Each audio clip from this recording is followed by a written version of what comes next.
Nos acompaña el señor Arturo Seminario, encargado del Museo del Jurado Nacional de Elecciones del Museo Electoral. ¿Cómo está, señor Seminario? Bienvenido.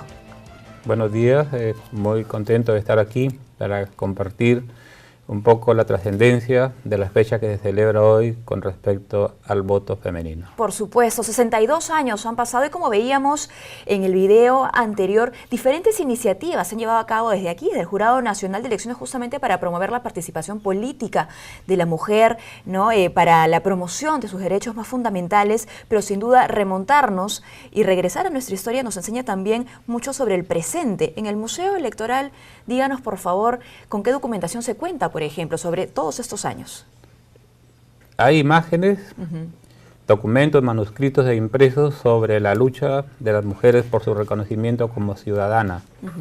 Algunas imágenes son de fines del siglo XIX, tenemos publicaciones originales, tanto en diarios de la época como en imágenes de cómo las mujeres se organizaron un poco con una conciencia de grupalización, porque gradualmente fueron entendiendo que si no se juntaban en un propósito común, iba a ser más larga la lucha, de modo que ahí se juntaron blancas, negras, serranas, costeñas, selváticas, evangélicas, católicas, quechua-hablantes, hispanohablantes y gente de todos los espacios del Perú.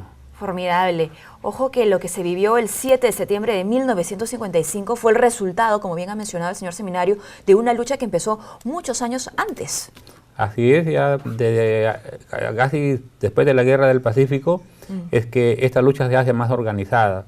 Si bien había tenido un comienzo con la propuesta de don Celso Bambarén Ramírez, político representante por Ancash, que en 1867, es decir, hace un tiempo, pues, que con una cifra redonda, ¿no? 150 años, se hace este pedido para el reconocimiento de la mujer en igualdad jurídica y con derechos de ciudadana para las mujeres. Sin embargo, la reacción en medio de una sociedad con un pensamiento machista predominante generó algunas reacciones de parte de la Iglesia Católica, de algunos varones y de una gran cantidad de mujeres. Hay una especialización dentro de la historia que es la historia de las mentalidades, y las personas obran de acuerdo a las ideologías, a las doctrinas, a las mentalidades que gobiernan en cada época, ¿no? Gobiernan en la manera de obrar. Y esta es la reacción, por eso, de estas personas en contra del voto femenino. Claro, y en esos años previos a la obtención del voto femenino, ¿cuáles eran los motivos de esa resistencia? Se argumentaba, hoy día nos parece pues, una cosa irracional, que la mujer no tenía capacidad para decidir en política. Y era un asunto universal, no solamente era en el Perú, en Latinoamérica. Claro, porque se fue dando poco a poco en diferentes países del Perú, me parece fue el penúltimo. Bueno, uno de los últimos, ¿no? Porque nos llevó un poco por delante de esta propuesta Uruguay, Ecuador, la Argentina y otras sociedades americanas.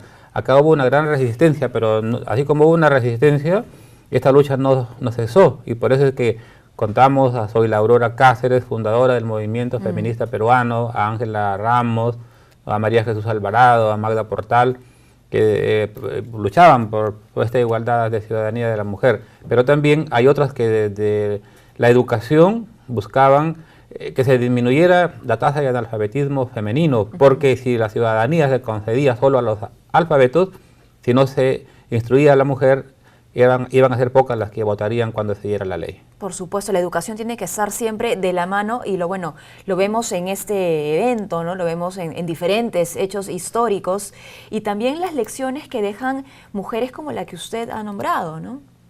Sí, soy la Aurora Cáceres, que más allá de ser la hija de un protagonista principal de la Guerra del Pacífico, tuvo su propio escenario, tuvo su propio mundo, una figura reconocida en el Perú, en América y en Europa, porque su lucha fue constante, participó en cuanto eventos se organizó sobre los derechos de la mujer y tuvo la suerte de vivir hasta después que se hizo ese reconocimiento en el Perú, porque ella estaba viviendo en España cuando le llegó la noticia de este decreto del 7 de septiembre de 1955.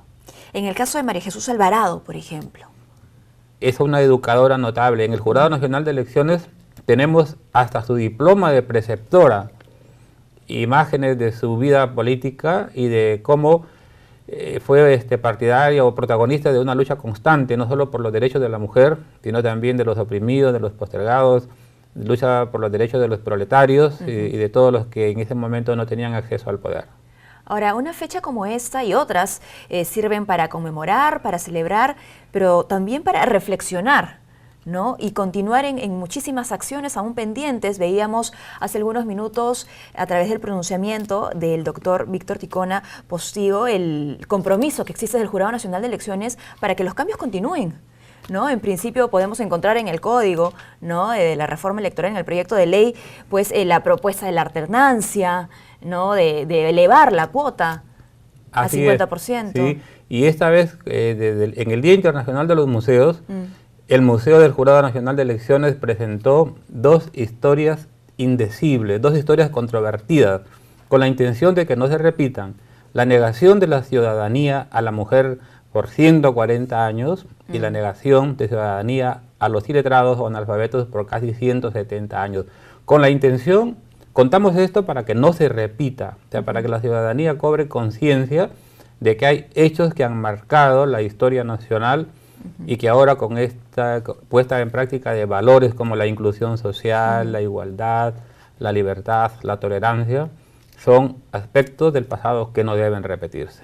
Y las conciencias se despiertan pues a través de la educación, que es uno de los objetivos también del Museo Electoral, ¿no? Así es, hemos visto un crecimiento cualitativo, porque conversamos luego con los docentes que vienen con delegaciones hasta el museo, o vamos a las instituciones educativas y podemos ver a veces cambios de mentalidad, de posiciones dentro de los estudiantes, y el Jurado Nacional de Elecciones pues tiene que estar fuertemente comprometido con la formación de los futuros ciudadanos. Tiene en el museo un instrumento para llegar a la ciudadanía. Por supuesto, y aquello que hoy es entendido o visto como algo normal, ¿no?, en entender de que detrás de ello hubo mucha lucha, ¿no?, y que nunca fue gratis. Así es, la mujer logró su derecho como ciudadana porque ella se lo propuso, porque ella luchó, se organizó hasta ir ganando gradualmente un espacio entre los varones, lograr que apoyen esta causa, porque incluso el creador del Jurado Nacional de Elecciones, a través de su esposa, participó en este comité. Cuando se hizo una propuesta en el Congreso, cuando gobernaba Samaneso Campo todavía, y cuando Sánchez Cerro estaba presidiendo la República, hay un pedido especial que incluso se presenta también cuando gobernaba don Augusto Bernardino Leguía. Toda esta documentación está en la Biblioteca Nacional y las copias las tenemos ahí en el Museo del Jurado Nacional de Elecciones. Bueno, le agradecemos muchísimo su visita para esta reflexión, ¿no?, donde además usted ha podido compartir datos tan exactos, precisos, interesantes sobre la historia del voto femenino en nuestro país. Hago una invitación, por favor, para que la gente pueda acercarse al Museo Electoral. El museo está abierto de lunes a viernes, de 8 de la mañana a 4 de la tarde, y los sábados cuando se hace una coordinación previa. Está ubicado en Nicolás de Piérola 1070, se puede escribir al correo museoelectoral@jne.gov.pe o llamar al teléfono 311-1700, anexo 2031, y con el mayor gusto vamos a compartir estas elecciones asociadas a una imagen y memoria de la democracia en el Perú republicano. Muy bien, muchísimas gracias, señor Seminario, por esta visita. Hemos conversado con Arturo Seminario, encargado del Museo del Jurado Nacional de Elecciones. Hacemos una pausa y retornamos con mucho más.